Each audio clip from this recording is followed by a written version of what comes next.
Hello everyone, hello, how are you? And welcome back. Wow, I'm posting a lot of stuff lately, just trying to get the content out there. Things come up, I think of things to do, and I say I gotta get it done. So anyway, I got a lot more coming down the pike, and I hope you'll join me. I hope you'll be back for many more of my videos. This one's a pretty interesting one. Yesterday I was doing some cleaning, with all this being stuck at home stuff going on. You get projects done around the house and whatnot and think of things to do. Well, I happened to be up in our attic yesterday. I was putting away some things from the Easter season that my wife had out for decorations. So I went up in the attic, I was putting away the decorations and stuff, and I said, while I'm up here, I think we got some boxes and stuff stacked. Many of them I haven't gone through since we moved here 6 years ago. And so I said, I think I'll go through some boxes, move things around, consolidate things, and make a little more room. Well, that's what I did. Well, as a result, I found some Beatles items. Yes, stuff that's been sitting in boxes for at least 6 years, and in some cases I haven't seen some of this stuff in many years because they're just boxes that traveled from one location to another. And you know how that is. You never get to it, you don't unpack it or whatever. So it's not a lot of earth-shattering stuff, folks, but it's stuff that's kind of cool. I thought you'd get a kick out of seeing it. So I'll show it all to you right now, and I'm going to call this video, Beatles in the Attic, or Beatles from the Attic, or something like that. So as I went through the boxes, I pulled all this stuff out. The first thing I found was a Providence journal from Thursday, April 4th, 2002. It was when Paul was coming back touring after 9 years in 2002. His last big tour had been in 1993 on the New World Tour. Well, he was back in '02, and there's a nice picture there. It's in the Life Beat section of the paper. And McCartney says hello. And it just talks about how his opening show out in California, I believe it was. Yeah, opening his first concert tour in 9 years, Monday night with Hello, Goodbye. He touched off in, it looks like California. Yeah, and it talks about how he's coming to Boston on April 19th, and I saw that show in Boston, but thought you'd enjoy seeing that newspaper article. I have 2 copies of this for some reason in perfect condition, but when he did play in Boston on April 19th, on Saturday, April 20th in 2002, the Boston Herald had a front page picture of Paul that he had played and there's a picture from the Fleet Center in Boston, the TD Garden it's called now. All right, so Boston Herald. And I think there might be a little review inside. I used to subscribe to this magazine. Does anyone know if it's still out there? It's called Day Trippin'. I found an old copy of Day Trippin' magazine with George on the cover from spring 2003. It looks like just your typical Beatles fanzine with pictures and, stuff. I don't know if you heard of that. Ooh, I know there's some people that won't like this, but People magazine from April 2002, Paul and Heather's Dream Wedding. Oh, I can laugh about it now, huh? So you get a kick out of that. The whole People magazine I found. I found a couple of old Beatle fans from that time frame. Let's see. First one has Inside Ringo's Greatest Sessions. And this must be McCartney on tour again, exclusive interviews with members of the new band. So this is before a Beatle fan went with their full color covers. So this goes back to like I said, Paul McCartney in concert, yeah, on the Driving Rain tour, Driving USA tour. I found this Uncut magazine. Uncut presents the Beatles, 62 to 1970. Pretty cool little magazine. The complete story. Paul talks about love, George. A lot of good stuff in here. Tomorrow Never Knows. Rubber Soul. Going through all the albums, Help. Try to give you a little view of it. Nice little magazine I haven't looked at in many, many years. Cool stuff. Loaded, just chock full of Beatles pictures and little articles and tidbits. Wow. I'm going to have to, nice picture of George there. I'm going to have to sit and go through this. I'll tell you when it came out in a second here. Really nice, huh? Yeah. Great stuff. It looks like it's, oh boy. Volume 1, Issue 1. It doesn't tell me the year, but I'm sure it goes back a ways. Paul McCartney talks to Larry Katz about grief, love, and his new music. Life Goes On, from April 14th of 2002. Front page of the Boston Herald again. There's Paul.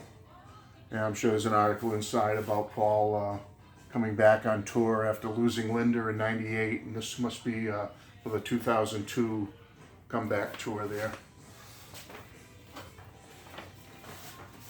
Another old Beatle fan I found up there.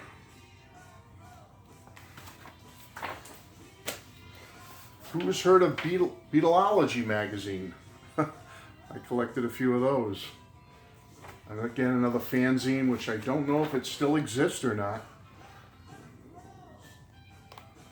Do not know. But I'm going to look into it because this is a really nice, glossy magazine. I'd love to get this again. This is from September, October 2001. I found a Guitar World acoustic magazine special with George on the cover. Okay. Article of Ringo in the Boston Globe, it looks like. Yep. Ringo stars Who's Who of All Stars. Big article. This goes back to... I can't find a date. I do not know why, but anyway. Ringo article. Another Beatle fan from back in the day. McCartney, this must go back to the, wow, this is an oldie. McCartney sidemen backing a Beatle on stage. Talking with Hamish Stewart and Robbie McIntosh, so at least as far back as 93 or so, probably 90, probably 30 years ago. Cool stuff in the attic. Found this little neat tote bag folded up in a box. Never used it, brand new. Beatle Magic 86. Okay. Got a couple of tour shirts now that I got. Many of them are official. Might be a couple of bootlegs here, but they go way back to Paul's New World Tour and his World Tour from '89, '90, and then '93. This is from the New World Tour. Never been worn, folks.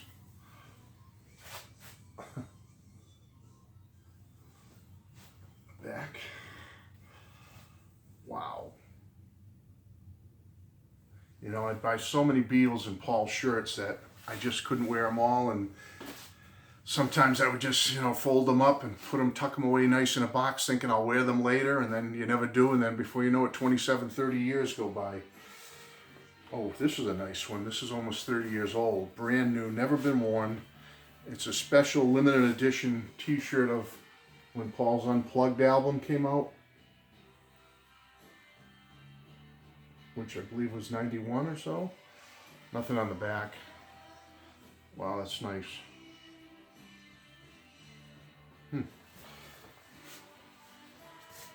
Just got to go back to 93.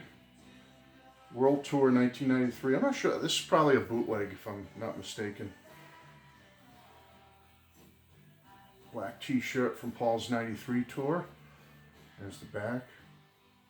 Yeah, it's got to be a bootleg. There's an image of the Beatles on the back. I don't think Paul would have put that image on the back of his official tour t-shirt. I know this one for sure is a bootleg, but it's brand new, beautiful condition, never worn. Definitely a boot. Back on the 1989-90 World Tour. Live 1990. Friends of the Earth, Paul McCartney. Yeah, it's a bootleg. But it's, you know, pretty nice. You got to say, even back in those days, they did up these shirts, these phony shirts, pretty good. Now this I know is an official one. I know for a fact. This is from the official, this is an official t-shirt from the 89-90 tour.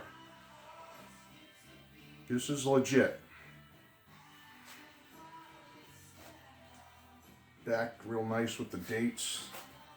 I don't know how you'll be able to see them, but let me do my best here. See if I can give you some kind of showing.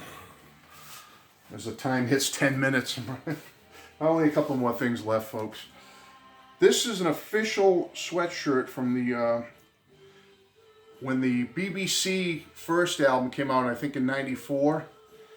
This was a sweatshirt you could order officially from the Beatles website, or '94. I don't even know if they had a website then. Whatever it was, this was maybe it was a pamphlet in the album, but I got this sweatshirt officially, official release promo sweatshirt for the first BBC album, with an image of the album on the back.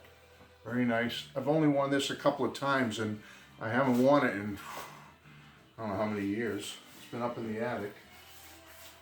Another bootleg Paul McCartney 89-90 World Tour shirt. Again, not legit, but still pretty well done. And last but not least, I know I wore this, but it's been packed away for many, many, many years. I did get an official Paul McCartney 89-90 World Tour sweatshirt. This is legit. Again, with the dates on the back. And, you know, it's got a little wear and tear on it and a little staining around the neck from when I wore it. But I didn't wear it much, and then I must have packed it away. And last three items. Beatles Found in the Attic is a Chipmunks Sing the Beatles cassette. I found. Glare, sorry about the glare. This is cassette.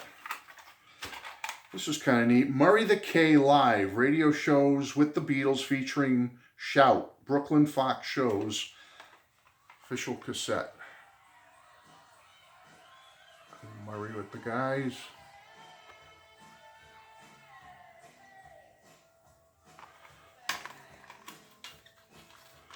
There's the cassette. And last but not least, Beatles Talk, the way they were in '64 with Red Robinson. I think I have this on vinyl too, but here's the cassette. I'm sure many of you have this, but here's the cassette version of it.